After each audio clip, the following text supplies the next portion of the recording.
In Northern Virginia, the rain-snow mix started earlier this afternoon, and who better than to hear from our Northern Virginia Bureau Chief, Julie Carey, who is out in Vienna today.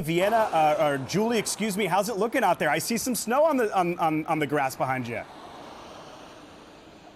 Oh, yeah, and I hope I can live up to that billing. Yeah, you know, that snow-rain mix started at about 3 o'clock this afternoon, so it is really starting to stick out here. As advertised by Storm Team 4, I can tell you, this is a slushy snow. It's already sticking to the sidewalks. They're getting slick. And take a look at the roads here. This is 123, better known as Maple Avenue in Vienna. And already it is getting snowy and slushy out there. Cars don't seem to be slipping and sliding yet. It's still wet enough out there. VDOT tells us they're going to have about 1,500 pieces of equipment out tonight. And just to give you an idea of the different scale of this storm as compared to the last, that is about half what they had out in January. So this is not going to be as big a snow to tackle, but they're ready to go after it. This snow's got to stack up a little bit more before they can start running the plows. Now, hard to believe that anybody didn't have a shovel yet going into the storm, but we still found folks out looking for them today. On Friday, these racks at the Fairfax Ace Hardware were full of shovels, but they didn't last long, leaving Randall Waters and his son to resort to these shovels to do whatever digging out is needed tomorrow. What'd you do in the last storm? Wait it out. That's about it. So this time you decided to get a shovel. But I also got four-wheel drive, so we just rode over the snow. A little hard to believe anyone got through last month's storm without some kind of snow shovel, but this woman needed a new one after doing battle with all that ice. Our snow shovel broke, so we had to get a new one. Except they're out.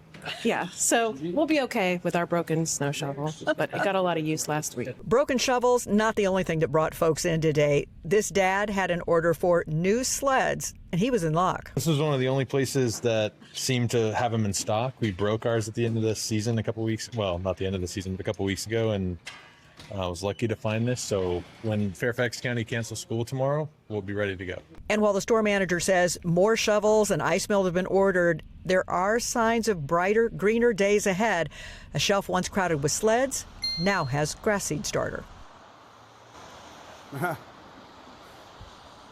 And by the way, that dad said, when Fairfax County cancels school tomorrow, no, it's a 2-hour delay right now. That's just wishful thinking for him and his kids and those new sleds. Look at this behind me, though. You know, that last snowstorm, we didn't really appreciate the beauty of it much because there wasn't much beauty to it. But that's gorgeous behind me. The W&OD trail, believe it or not, a little while ago, a guy was jogging along in this stuff, so he must appreciate it. And last but not least, the snow pan is back. Just to get an idea, I put this down on the ground at 5 o'clock just an hour ago. Wow. And look at this. So we've got a good and I'm excited about how this packing. There's going to be a lot of snowman this time around. You've got enough Back to to you make guys in the studio. Some good shaved ice there. Maybe some blueberry, raspberry, cherry. I don't know. I'm going to come over to Julie Carey's place after this. Thank you very much, my friend.